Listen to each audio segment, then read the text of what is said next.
hello, and welcome to episode 96 of Gondor Calls for Ale, a Middle-earth strategy battle games podcast. I am your host, Sam Gallagher, and with me in this extra special episode, perhaps, is my brother Ben. Oh, you know it. Hello, listeners and viewers. Thank you for joining us. Thank you for tuning in. If this is your very first episode, or if this is your 96th episode, thank you. Or if this is any number in between that, we thank you for giving us your time and some amount of attention, I guess. Ben, I have already lost track of how we do these episodes, and Sam, you've lost the most important part of every coming in episode. with it now with that slow delayed start, Ben. The most important part, as you said, of every episode here at Gondor Calls for Ale is the ale. So what are you drinking for this episode? Well, Sam, for this extra special episode, I have myself a Snow Troll cider, a drink as crisp and refreshing as the winds of the Misty Mountains themselves. Very good. Excellent. What about you, Sam? What are you drinking? Well, Ben, I'm having a Hill Folk home brew. No armor, no shields, no problem. Delicious, I'm sure. Well, I think this is going to be an episode where I do a lot of talking, Sam. So I'm gonna let you introduce what are we talking about. Oh, well, that's inconvenient because A, I don't remember the name of the event, and B, I don't know what you put in this slide. So I'll give it my best. I'll give it my best shot here. We are talking about another event up in the wilds of northern America. So Canada. We're talking about another event that Ben attended in Canada for the OSBGL. It was some number of points. It was low-ish, I think. 5, right? 600 points. 600 points, 4 rounds, 1 day, and it was somewhere and named something. I'm sure Ben will cover that later.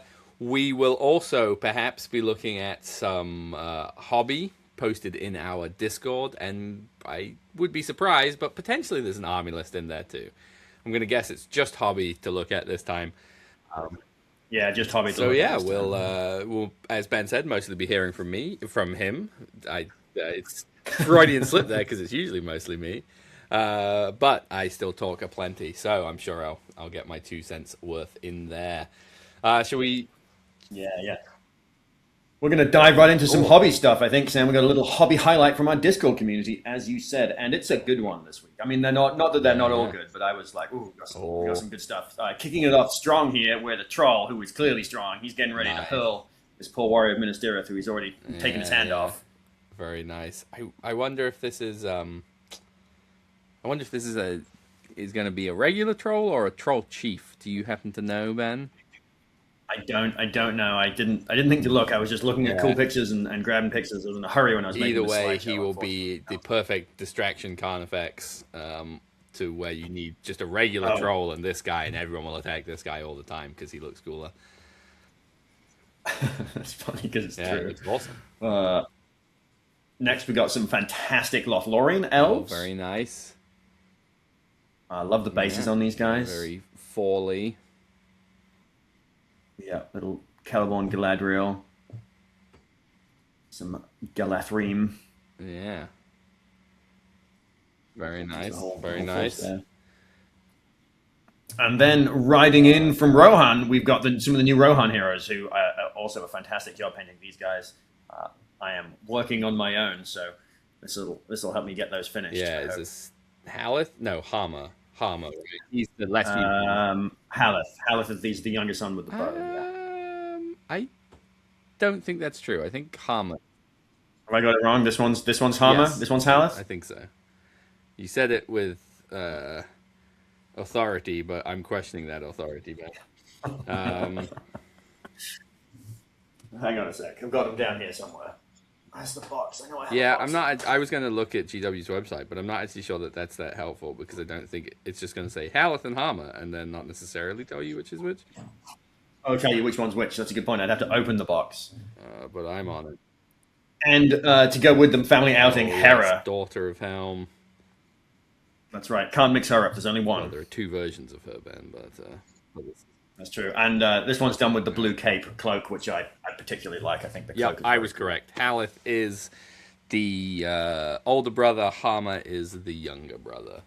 Either way, these look awesome. Well, don't listen to me then. I have painted one Haleth on foot. I really need to do the mounted version, and I really need to paint the rest of these Rohan heroes.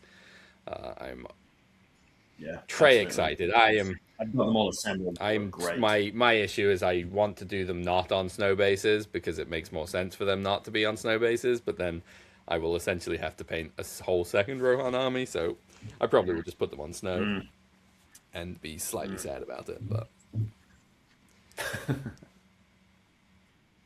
well, all right, Sam. So we're going to get into the event here. The event was called The West Calls for Aid because it was in the western part of Ontario, in Essex. I can't remember the name of the store, but it was a cool little bike and board game shop. So there were like bicycle repair going on in the back of the shop. And this was my favorite army as armies on display, the one that I voted for best painted.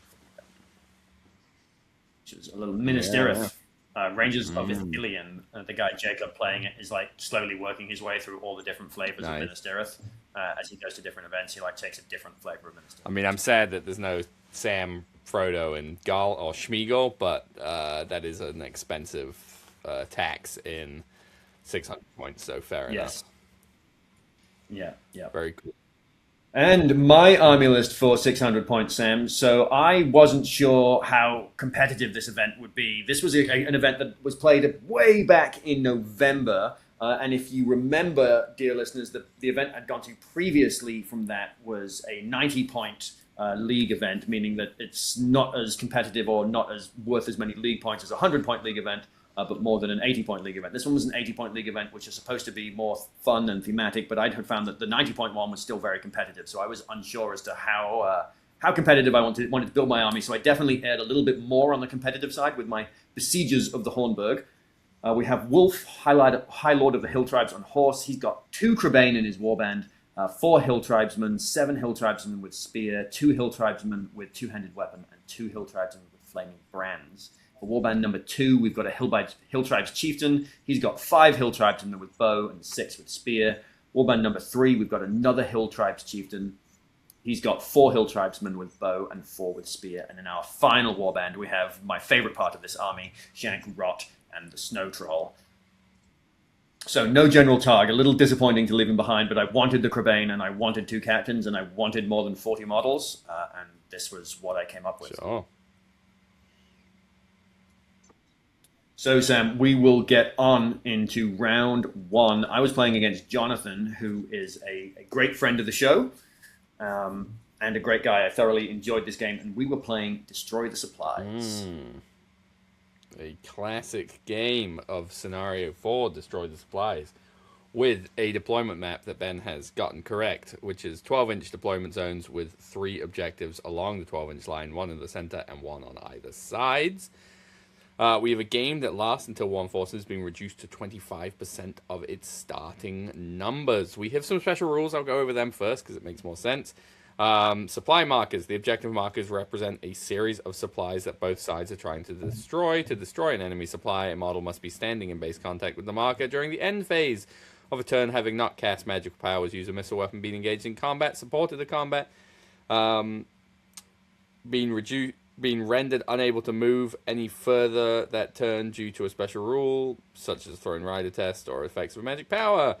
Once a supply marker has been destroyed, remove it from play. So we've got some objectives. You score 3 victory points for each supply marker destroyed. You score 1 victory point for each enemy supply marker that has not been destroyed but has more models within 3 than your opponent.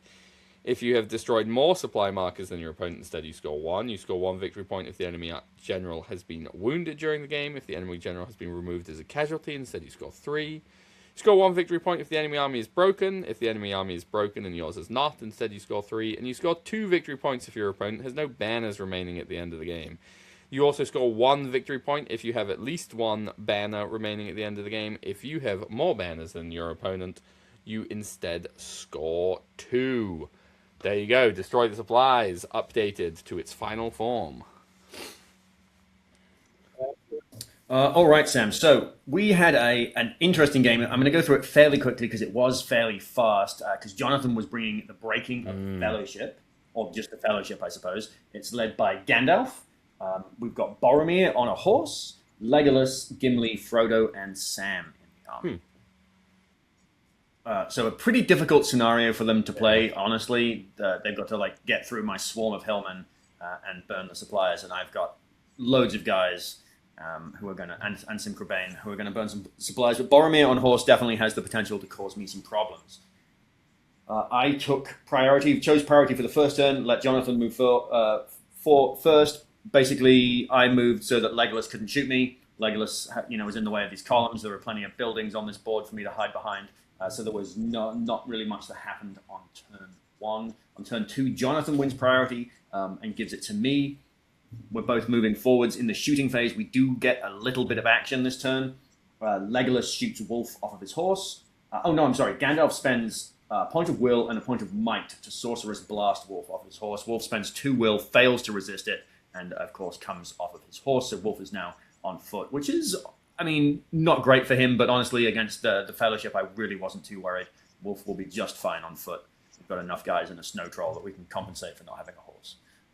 I should note, too, that at this point, Boromir has been riding forwards on that horse. He's separated from the rest of the Fellowship, and he is trying to burn one of my supply markers. And so I basically pulled the Crebain back. Both Crebain are just going to sit there with a handful of hillmen, and they're going to stop Boromir from burning my supplies. So then it's going to be pretty hard for him to chop through both Crebain over the course of the game. And my other hillmen are just spreading towards the supplies. Gandalf, Gimli, and the hobbits are on Jonathan on the supply marker that is furthest to my left. So the other 2 are free and open for my hillmen just to go and burn. So that's where they are headed at this point in the game. Jonathan takes turn 3 priority and decides to take it. We get some action this turn, some real action. Boromir comes charging in. Gandalf transfixes my troll. Boromir calls a heroic combat. Legolas and Gimli both each get 2 kills. Boromir gets 4 kills. So we have taken 8 casualties this turn. A pretty high price to pay, but that's okay. We've got loads and loads of hillmen. I take turn 4 priority and obviously choose to keep it. We get a heroic move off. Gimli calls a move, and one of my captains answers. My captain wins the move off, and basically I'm able to charge on into Gandalf, into Gimli, into the hobbits, into Legolas. Everyone is now locked down. Boromir didn't call a move. He just gets swarmed by hillmen back on that objective this turn. And in the fight phase, Wolf has gone into Gandalf. We get a so Wolf and one of my captains are in on Gimli, and the Snow Troll is in on Gimli, and a bunch of hillmen are in on Gimli. We've got this big fight going down on Gimli. We call a heroic combat with the captain and a strike with Wolf, and go into Gandalf this turn and take 2 fate off Gandalf off of that heroic combat. Sam is calling free heroic combat because Frodo is swarmed by hillmen, but is unfortunately not able to defeat the hillmen that he is fighting, so nothing really comes of that. So you killed Gimli and then took 2 fate off Gandalf? Is that what's happening? Yeah. Yes. Gimli was brought low this turn by Wolf and the Snow Troll, and both my captains, I think I had in there. But like I said, this game was played a little while ago, so I'm doing my best to remember how it went and interpret my notes. But I believe that's what I have written down. Gimli is slain this turn. He does strike against Wolf. I've got him written down for taking a strike, but I guess that the fight went to me.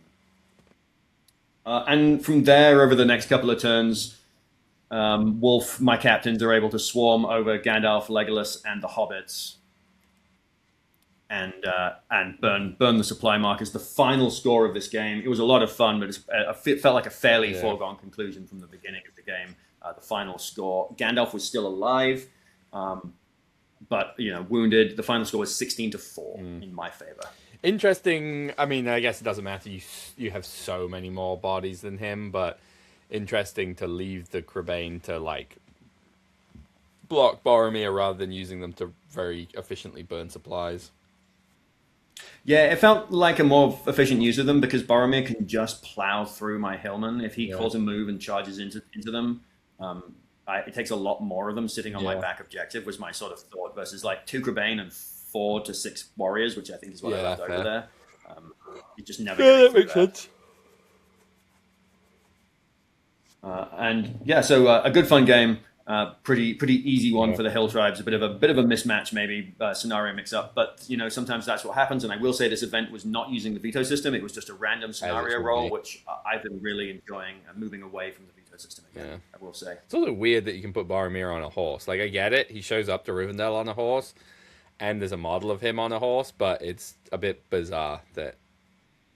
Yeah, it was an interesting choice. Also, charging him forwards early, I think. I mean, I think it's the right choice in building the list. They just think it's a weird choice to allow in the arm. Like, otherwise, there is no other point in that model existing, I guess. But it's just weird. Yeah, absolutely. All right, Sam. Onwards into round 2. I was playing against James, who brought the Return of the King, or the Paths of the Dead. I don't know. We had the King of the Dead, Aragorn. I guess that's the Return of the King. And we were playing Heirloom of Ages Past. I have to pull my match play guide up again because I was looking at rules and I've lost it. It is a scenario, Ben, from the matched play guide that...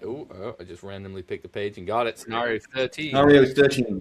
It is a Maelstrom of Battle scenario with a very... So no deployment zone, but a very funny...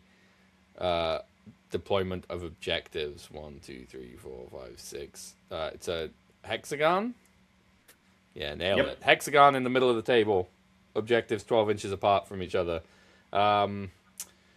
Yeah, it's a weird one. It ends once one force has been reduced to 25% of its starting number. We're going to go through the special rules. We've got Maelstrom of Battle and Heirloom of Power, which I believe means you can't pass it off.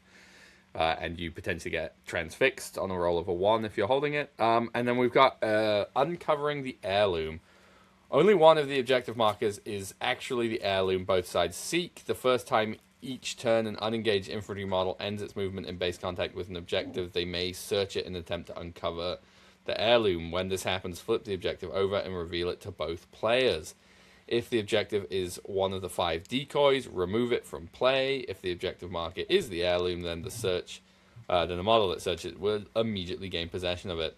If at the end of the game the heirloom has not been uncovered, flip any remaining objective markers over to reveal the heirloom before working out victory points. So you basically, before you put the objective markers, secretly write on the back of one of them or indicate somehow that is the heirloom.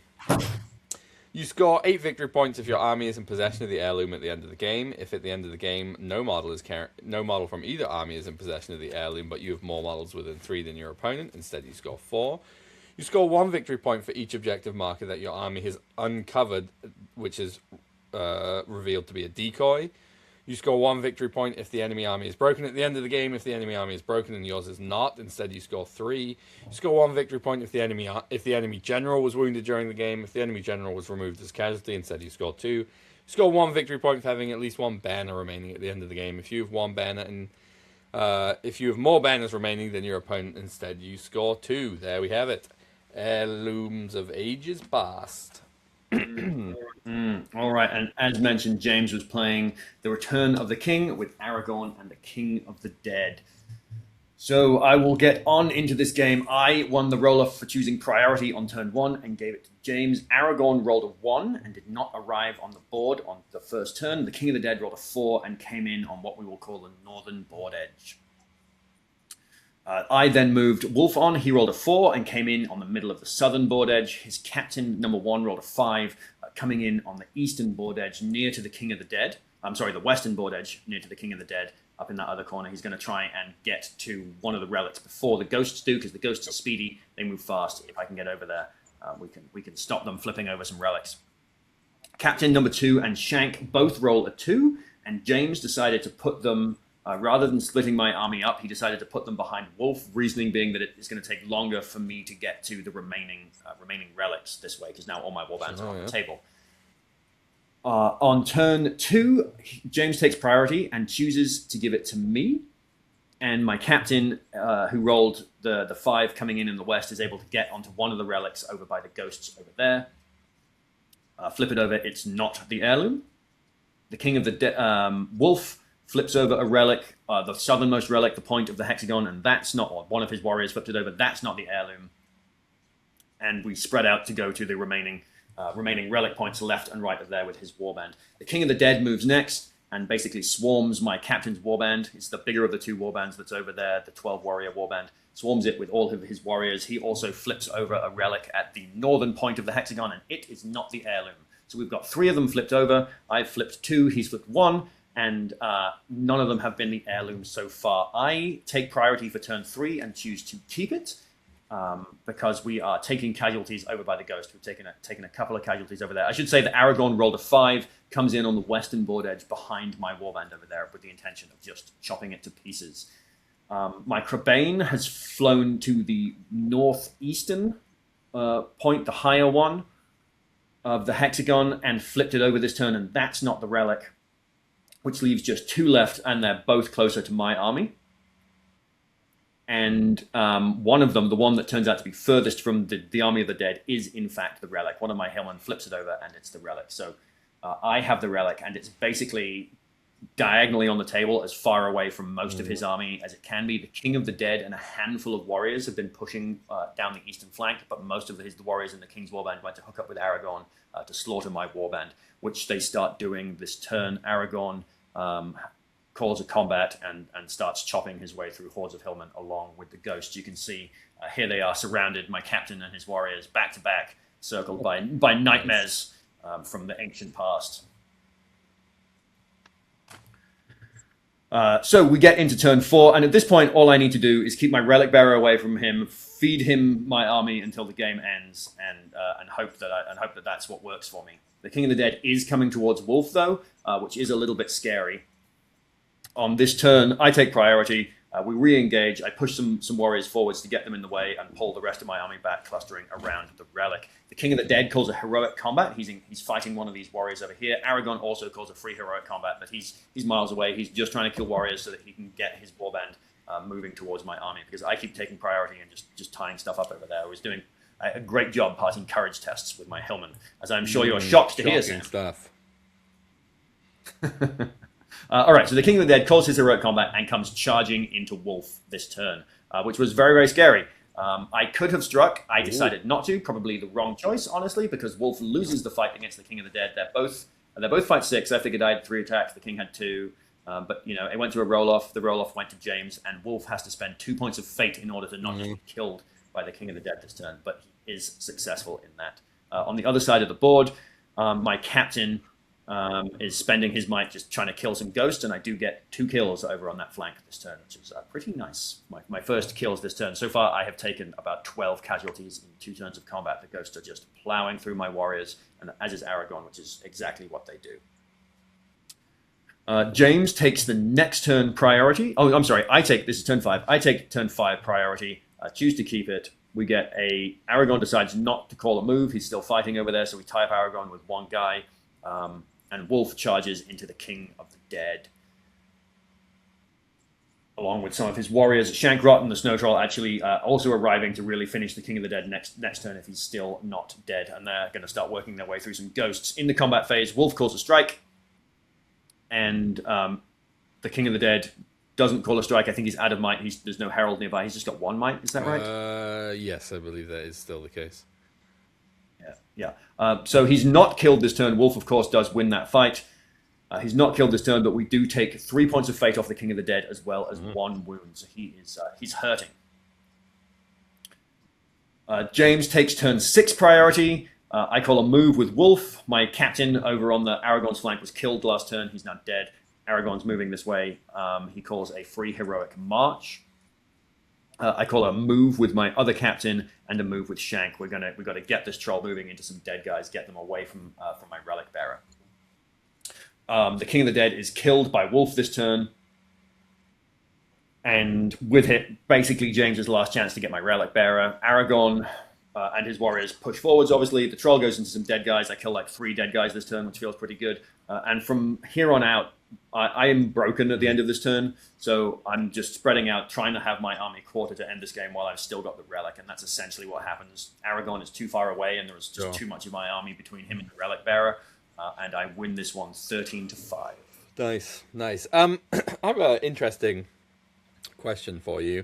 I don't. Well, I'm not sure that the Crebain can attempt to uncover the flip because it says it gains possession of it, and it says beasts can never gain possession of a thing. Ooh. So That's interesting. So I went because I was curious about that too when I played this game, and I remember looking it up, and I read through the So I was figuring that they would be able to uncover it, but yeah, not. I'm not sure. I think it probably can't. It doesn't sound like it. I mean, even if obviously it wasn't the one with the relic, and even if you said okay, well then James would have got to that one next and flipped it, it wouldn't have actually changed the end result of the game. It still would have been, but No, it would have been 13 of yeah, 12 to 6, yeah, I suppose. but yeah, an interesting thing. I'm not entirely sure. Yeah, good to know. I don't. It's my second time using the Crebain, and they're definitely. Yeah, I solid. mean, and hadn't that's really the thought about it. that's kind of the weird thing with the like we've introduced keywords, but we're not actually entirely using keywords. And some of the if it beast isn't like can do nothing with objectives, they can burn supplies, but they can't pick things up. So it's a weird thing. So, all right, round 3. Let's get into it. Round 3, yeah, 2 wins. One was definitely, my game to lose. The second one is Heirlooms of Ages Past, possibly the swingiest of scenarios. I lost it last time in a very similar fashion in the way to which I won it this time. So, on into round 3, Sam. Looking good so far for the Besiegers because we are playing Domination, which is another good scenario for the Besiegers of the Hornburg. We've got some objectives, and we were promised Perfect, wealth. perfect. We are looking at Domination Scenario 1. That is 24-inch deployment zones with one objective in the center of the board. Players then roll off, take it in turns, placing another 2 objectives each for a total of 5 objectives. These can't be within 6 of a table edge or 12 of another objective. We have a game that once again lasts until a player has been reduced to 25% of its starting number. For each objective marker, you score 1 victory point if you have more models within 3 than your opponent. If you have at least twice as many models as your opponent within 3, instead you score 2. If you are the only player to have models within 3, instead you score 3. You score 1 victory point if the enemy general has been wounded. If it's been removed as a casualty, instead you score 2. You score 1 victory point if the enemy army is broken. If the enemy army is broken, yours is not. Instead you score 3. Nice and simple. Yeah, nice and simple. And I was playing against Jacob, who of course has the Rangers of Ithilien, which is the army that we looked at for favorite army best on display. The leader is of course Faramir, and we've got Madril and Damrod as the heroes in there. And lots of bows, Sam. Very, very scary. We were playing in some Ithilien ruins, and the Rangers definitely knew their home turf, which we'll get into, because on round 1, I have priority. Choose to give it to Jacob, and he, after deployment, basically had Faramir and a bunch of knights pretty much on the center deployment zone. We had the objectives scattered around. They always end up looking a bit like a distorted 5 pattern on a 5 die, like they just always do. That's how this game ended up. So there were like 2 in my deployment zone. There was the center one, and there were like 2 in his deployment zone. Faramir and his warband are deployed in front of this one. Madril and Damrod are back on sort of, there's one of them that's nearer to the center line, so Damrod is sitting near to that one, Madril's sitting on the back one, and they both have a nice clear shooting arc into the center of the board. I deployed all 14 of my, or 10 of my bows, however many I have, I think it's 10 in this army, to do some shooting. And I won priority, chose to give it to Jacob. He did send some of his knights forwards, which they were within charge range, and I just sort of swarmed onto them with my hillmen. And the troll, I think, got to get into some action as well this turn, which is pretty exciting. In the shooting phase, however, the Rangers proved their knowledge of the home ground. I should have thought that, because I got to choose who had priority, I gave it to him, right? So he's going to get to shoot first. I did get to see how he reacted. I did get to react to his movement, which was important. But what I should have done is gone, he's going to get to shoot first and move my guys the hell out of the way. Instead, in the shooting phase, all of the Rangers open fire. They kill 4 of my hillmen, 4 of whom are sitting in front of my captain in like a line 2 deep, 2 wide, sitting in front of my captain. He kills those 4 and then unloads into my captain and shoots him dead this turn with 2 might left on him, which was rough. He took 4 wounds from shooting and just died. So I think he rolled a 2 on his fate, spent both might to stay alive, and then took another wound. Was just shot dead this turn. So I was like, ooh, that's a rough start to the game. Captain flash killed by bows on turn 1. Whoopsies. I did get 2 shooting casualties in return, but I would rather my captain had not died. In the fight phase, I also take a couple of casualties from those knights. So not a great first turn. Jacob takes turn 2 priority and chooses to keep it, and my remaining captain calls a move, which Faramir does not answer. Basically, we're able to re-engage the knights, and we're able to get into some of the other knights in front of Faramir's warband. And the troll is going Faramir hunting Sam. That's his mission. Oh, I should have had this picture up. You can see that this big hole where my battle line was used to be filled with hillmen and a captain near that center objective, and then all of a sudden it wasn't. So into turn 2, we go, nope, we don't want to do that. We hide all of our guys behind the center building. I've got a couple of bows out in the middle of the board because at this point it's just sort of funny to shoot back, and taking 2 more casualties is neither here nor there, really. It also is encouraging to keep his bows where they are and not push into the center of the board so that I can really try and wrap up Faramir's warband, which we do in the fight phase. I kill 5 warriors or rangers of Gondor, as well as a couple of the knights. My troll's in a good spot. Shank and Rot are out on the flanks getting some kills. They don't find any rings this turn. I do take 2 more shooting casualties. Somewhat unsurprisingly, those 2 guys are shot dead. And 5 more casualties in combat as well. So Faramir is getting stuck in there, cleaving his way through some hillmen, doing his thing. Wolf on turn 3. We'll get into turn 3 right now. My opponent takes priority, chooses to keep it. My captain calls another move. Shank calls a move, and Faramir calls a move. Faramir's move goes first, and we re-engage. Wolf calls a heroic challenge, challenging Faramir for blood this turn. But I don't think it really comes into it because Faramir is nowhere near him. He's facing down a snow troll. There's just a thin, shrinking line of warriors of Gondor between him and my snow troll. In the combat phase, Rot and the Snow Troll are both in the same combat. So, or it's Rot and Shank. One of them are both in the same combat as the Snow Troll. So we're able to call a combat with both of the orcs. They both call a combat. Rot wins his. Shank fails to win his. But we are able to. I think it was obviously in with Rot. We are able to propel the Snow Troll forwards into those 2 guys that are now in front of Faramir and rip those guys to pieces.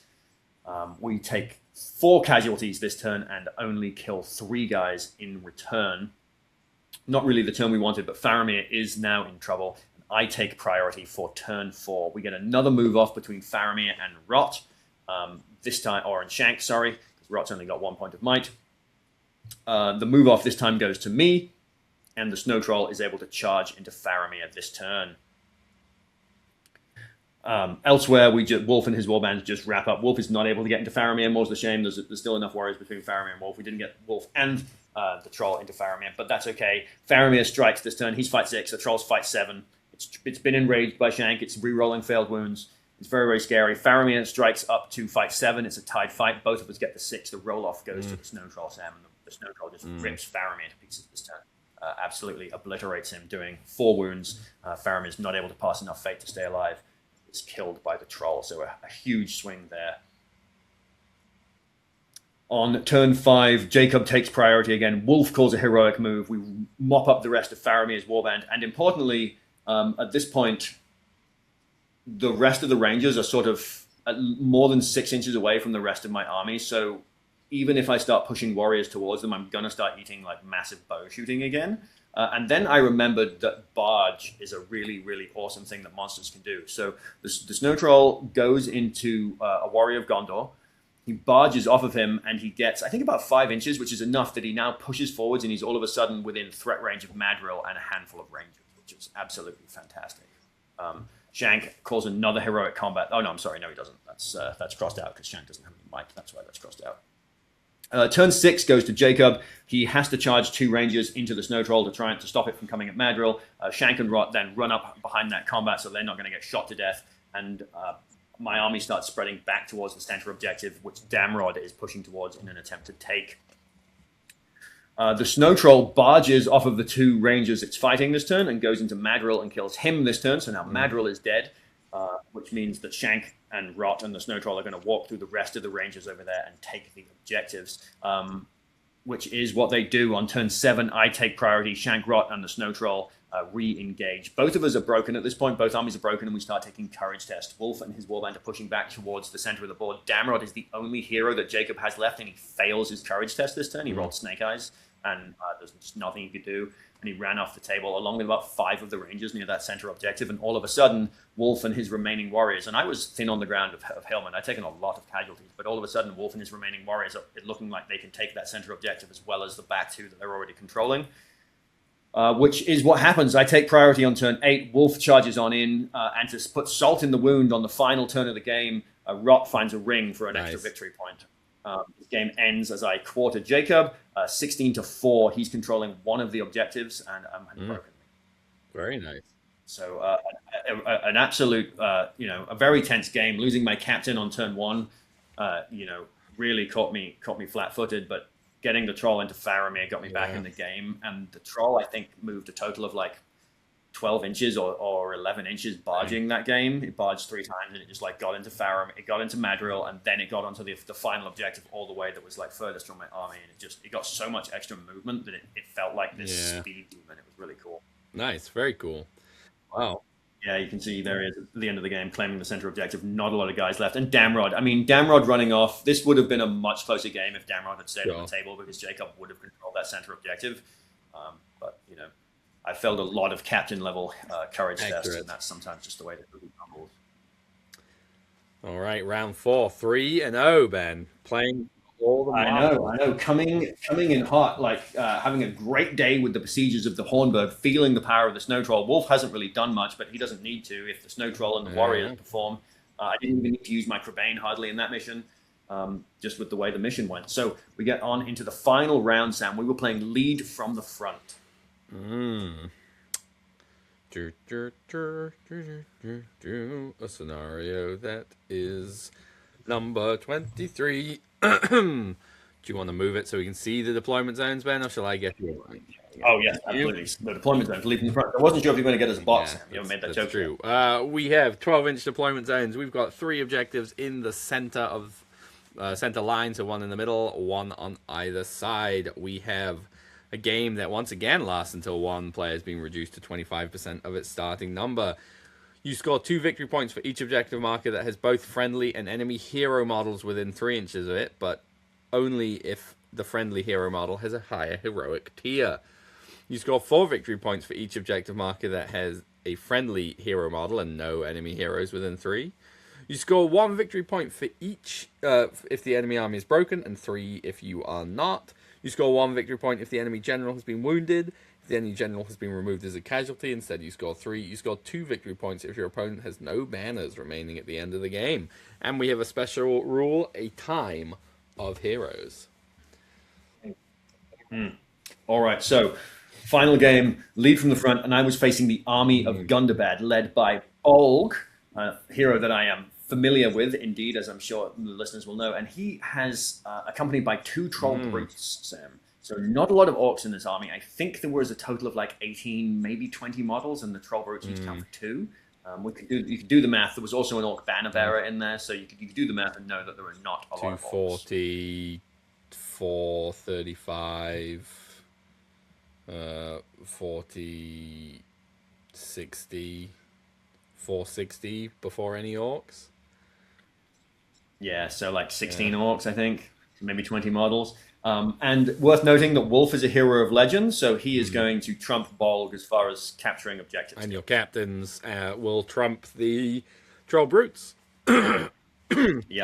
And I obviously have hordes of hill guys for the troll brutes to run over and potentially choke on, as well as 2 Crabane, 1 to stop each troll brute. Yeah. So again, a matchup and mission that felt like it was going to go my way. And I know my opponent Steve definitely also felt that way. He was a little disheartened. I think he was running out of energy. 4 games is a lot, but he won the league last year, Sam. So he definitely knows how to play. So I was not going to take it too easy on him. That's for sure. He took priority in turn 1, gave it to me, pushed my army forwards. He waves the banner of Gondor on turn 1 and calls a free heroic march with both trolls and Bolg. I open fire with my trusty Hill Tribes bows. They're on my right-hand flank. They're shooting at one of the troll brutes, and they do a wound to the troll brute, Sam, my cheeky wound to the troll brute with 10 bows. Steve takes turn 2 priority, gives priority to me, and he waves the battlefield-wide banner this turn, in case his trolls get into combat. But I had put my birds in front of his trolls, so they basically didn't get to do anything. They ran into my Crebain, bounced off, did 2 wounds to the Crebain, and stopped. Or maybe I hadn't done it. Why did he wave the battlefield-wide banner this time? I have it marked down that he waved the battlefield-wide banner. I'm trying to think why he did it, but if I look at this picture, my Crebain are not in front of my army, so I have no idea why he waved the battlefield-wide banner this turn. But basically, nothing happens this turn. I do some more shooting, get no casualties. We are pushing forwards. Steve takes... Oh, sorry. I take turn 3 priority. And do hop the birds in front of my army to stop the trolls this turn. The trolls charge on in, stomp onto my birds, do 2 wounds to the birds, and we realize why Crebain are really dumb. They shouldn't stop Warbeast. I don't know. Something just feels all wrong about that.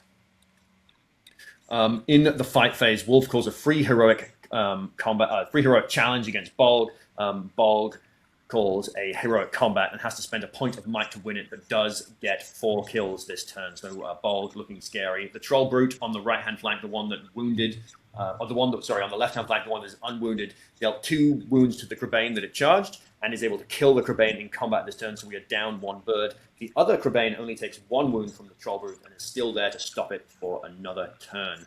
Turn 4 priority goes to me.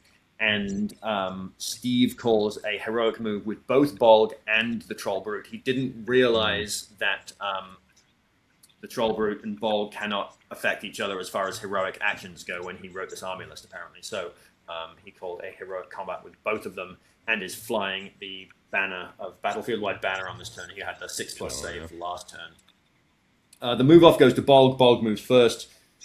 He charges on into combat to go kill some more guys. He's not within threat range of Wolf just yet. The Troll Brutes both... it then goes to my move, so I'm able to tie up the Troll Brute with a hillman. A bunch of hillmen, actually, it's not pushing forwards. And on the other flank, I won priority. The other Troll Brute did not call a move because it's facing down at Crebain. So I flapped the Crebain out of the way. I moved all the hillmen. You can see the Troll Brute, my Troll, is behind a wall of hillmen, and my Snow Troll charged on into the Troll Brute this turn, going up to fight 7. I also enraged it with Shank so that it would not have to take... It becomes fearless. In the combat phase, Bolg fails his combat, isn't able... He calls a heroic combat. It fails it, isn't able to do anything about it, and is taken off his Warg this turn. My Snow Troll takes 3 wounds off of the Troll Brute on the left, and the other Troll Brute is just fighting a whole horde of hillmen, and I take a pile of casualties over there. I take the next turn priority. Wolf charges into Bolg, strikes up and kills Bolg this turn. My Snow Troll kills one of the Troll Brutes, and the other Troll Brute does get a trample off. Steve did get a trample off with this one. He killed like 3 guys and then rolled double 2s, and the Troll Brute stopped. I could have called a move to stop the Troll Brute moving, but I was feeling, kind of bad for him at this point, so I let him. I wanted him to have the opportunity to get a trample, and then he didn't get I wanted him to get a good trample. There were a bunch of hill guys over there. I didn't care. I was in control of the game. And the troll just didn't show up, didn't do a bunch of squishing, and I was essentially able to kill it the next turn. So this one went to me. It was 18-2. Yikes! I was going to say, do we not have any other pictures? We were just been. Yeah, we got one more picture, and then that was it. So, well, sounds like an unfortunate game for the army of Gondor. I don't think the points are high enough for double brutes, if I'm honest. No, I think you're probably correct. 200 points is just too low for double brutes. Probably do you do 2 ogres, another captain, and 6 extra dudes? It's probably better. I mean, that'd be. I would be more worried about that. But. And especially with the Crebain just trump Warbeast in a way. I mean, I will say that you threw them away on the turn that it was totally unnecessary. It seemed, That's like fair. you had priority that turn. You could have just backed out of 9, or even being like, okay, I'll sit at 9. You can hit 1 hill tribesman. I guess you want to be a little bit outside of that, and then jump in. Yeah, I mean, I was playing the objectives. I wanted to be on the objectives, right? But you're right. I could have just run away from them.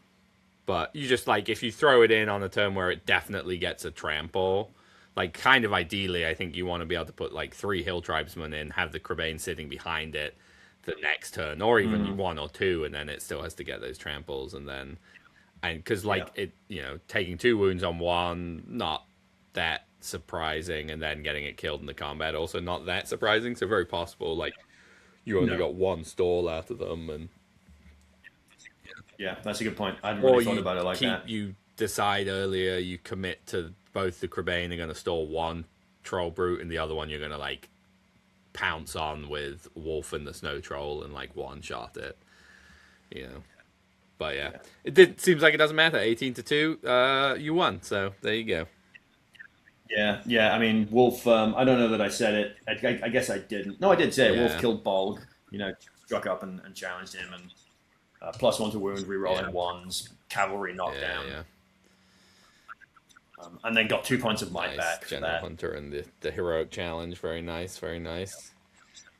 Yeah. So even I sort of spoiled it. I skipped ahead to the next slide for those of you that were super attentive. I won this event, Sam, 4-0. The only player to go 4-0. There were 16 players. People were playing more thematic or not too competitive lists. So I my Snow Troll and the Besiegers definitely got a chance to shine, and shine they did. I think it's worth noting that all of the scenarios were good for me as well. But I am pleased with how I played. I mean, and the reality is, it wasn't.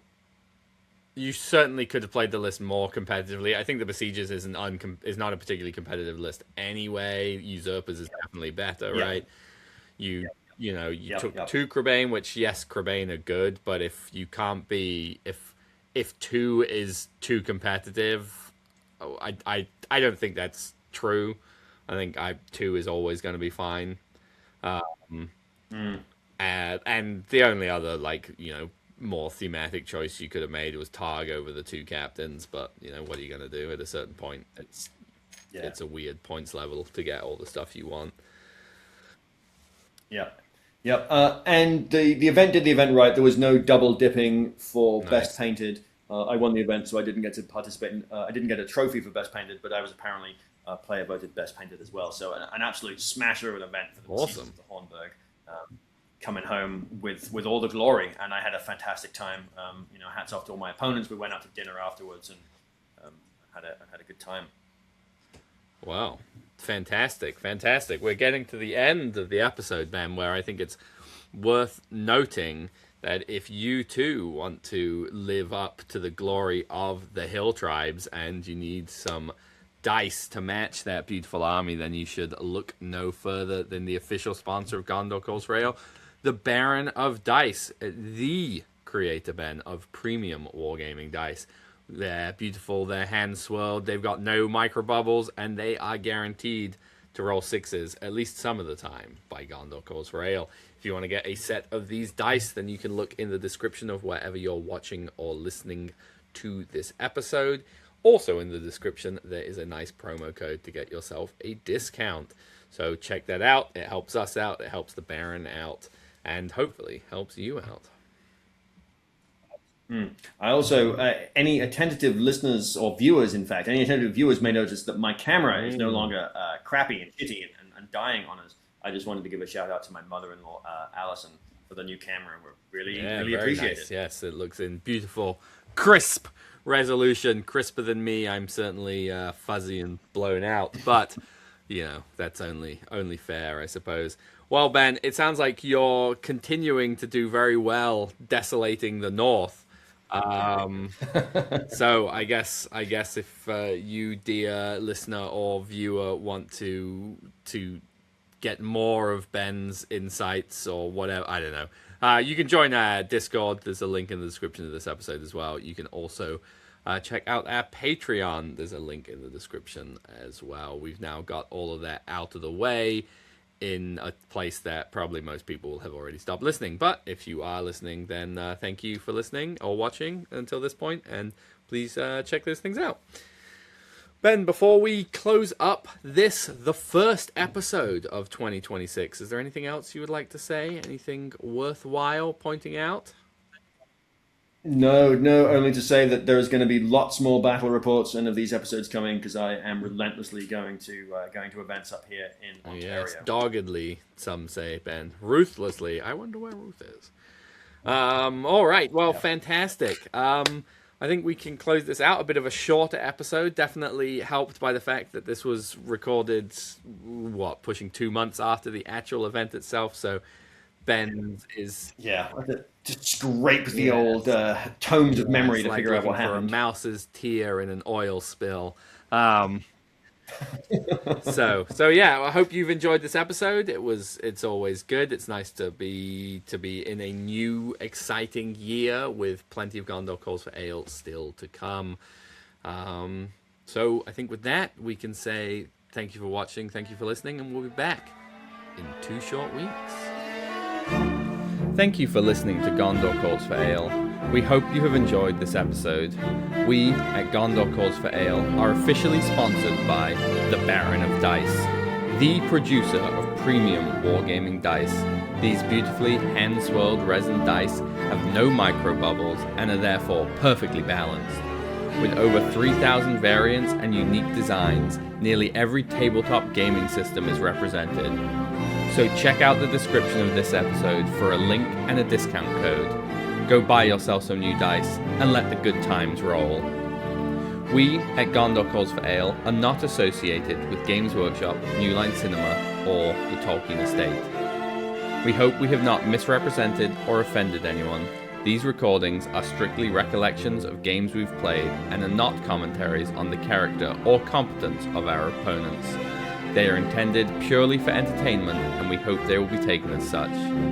You can find us on Patreon, see the link in the description. Supporting Gondor Calls for Ale there helps us continue to produce these episodes. You can find us on Instagram at Gondor_calls_for_ale. Feel free to send us a message there. Or on Facebook as Gondor Calls for Ale, another great place to send us a message. Or you can send us an email at gondorcallsforale@gmail.com. As Boromir, Captain of the White Tower, once said, remember today, listener, today this episode was good.